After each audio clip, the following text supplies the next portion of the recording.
Hello, my name is Burke Hedges, author of the best-selling book, The Parable of the Pipeline. I open my book with a story about Pablo and Bruno, who take two very different paths in their quest for financial independence. What you're about to see is the delightful animated story of their adventure.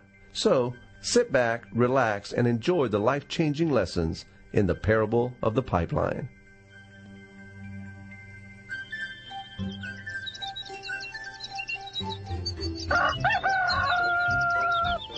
Far away, in a small village, near a beautiful valley, lived two friends, Pablo and Bruno.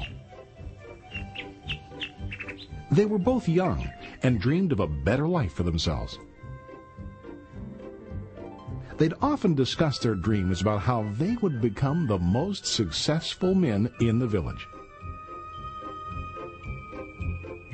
They weren't afraid of hard work, and they searched for opportunities to help realize their goals and achieve their dreams. One day, an opportunity presented itself.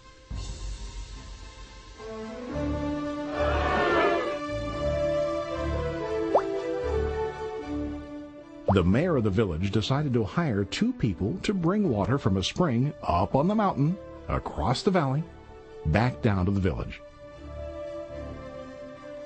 They were to be paid based on the amount of water delivered to the village. Bruno and Pablo enthusiastically got to work. Every day, from morning till evening, they carried buckets to and from the spring. They worked hard, carrying water to the village. In the evening, they'd return home with their day's wages.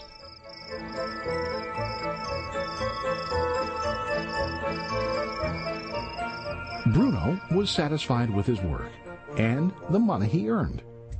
He was sure that with this work he could achieve his dreams. Bruno thought that to increase his wages he could use bigger buckets to bring more water each trip.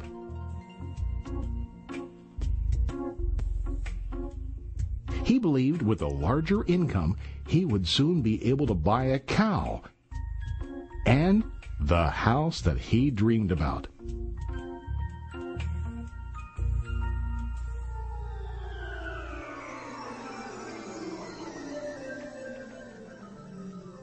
Now Pablo was not satisfied. At the end of the day, his back and hands ached, and he was exhausted. He was looking for an easier way to earn more. One day an idea occurred to Pablo.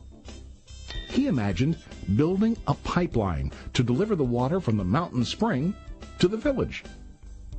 With this pipeline, he could get more water to the village without carrying buckets back and forth from the spring to the village. Soon, he got very excited about his idea and began to plan. Pablo, of course, shared his idea with his friend Bruno and asked him to join with him to work on and help build the pipeline. Bruno thought the idea was crazy. All Bruno could think about was what his money could buy today and how to get it quicker.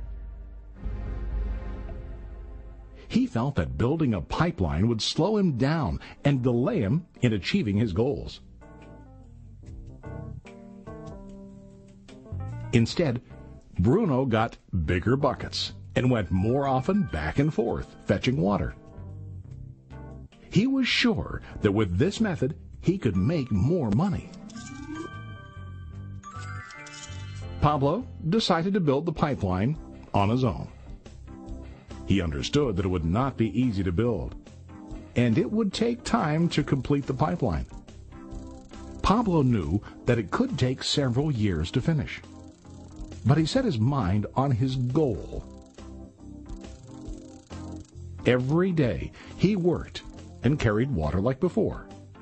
But on weekends and during his spare time, he worked hard to dig in the rocky soil and build his pipeline. In the first month, there was little to show for his work.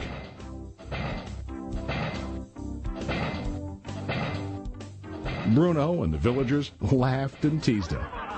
They called him Pablo the Pipeline Man.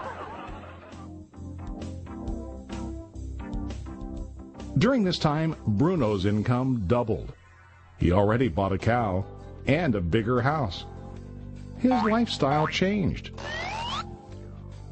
He now spent time after work in the bar, enjoying his hard-earned wages from delivering water.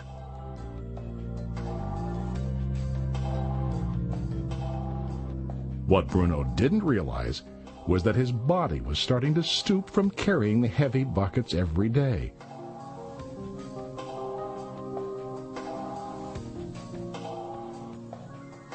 His face looked worn and his body tired. Soon, he began to carry less and less water due to the wear and tear on his body.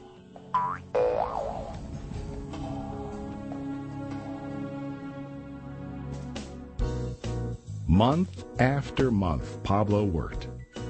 Soon a year passed, and then a second year. Finally, Pablo finished his pipeline. He now used his pipeline to deliver water to the village instead of carrying buckets. Pablo was now earning more money than ever before.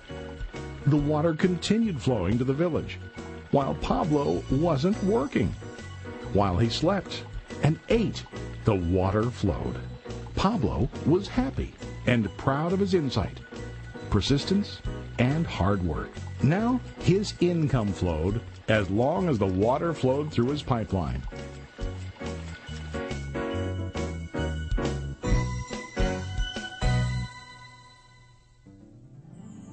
The story of Bruno and Pablo is a reflection of life. Their jobs symbolize what most people do to earn money. Bruno gets his money using buckets. He goes back and forth, carrying his buckets from the spring to the village in exchange for money.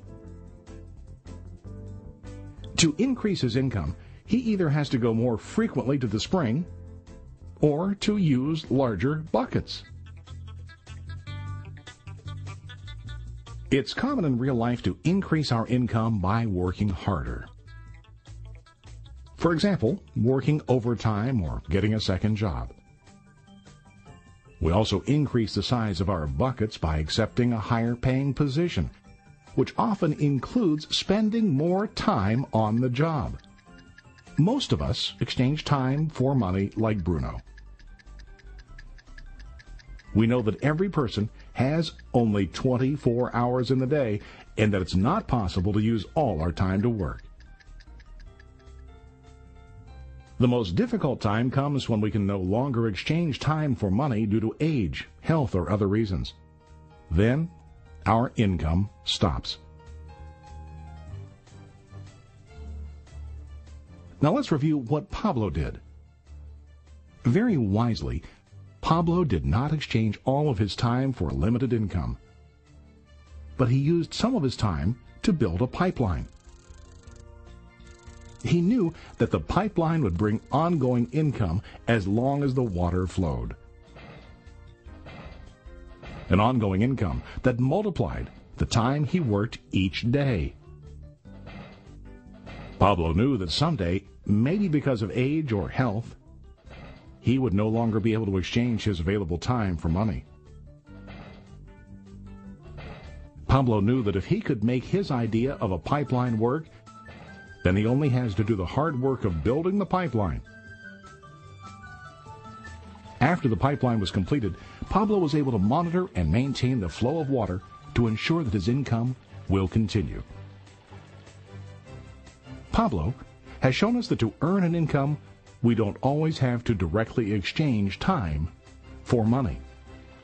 There really are better ways. How about you? Are you still like Bruno, who directly exchanges time for money? Or do you want to be like Pablo, building and maintaining a pipeline for ongoing income? If you are interested in the idea of building your own pipeline,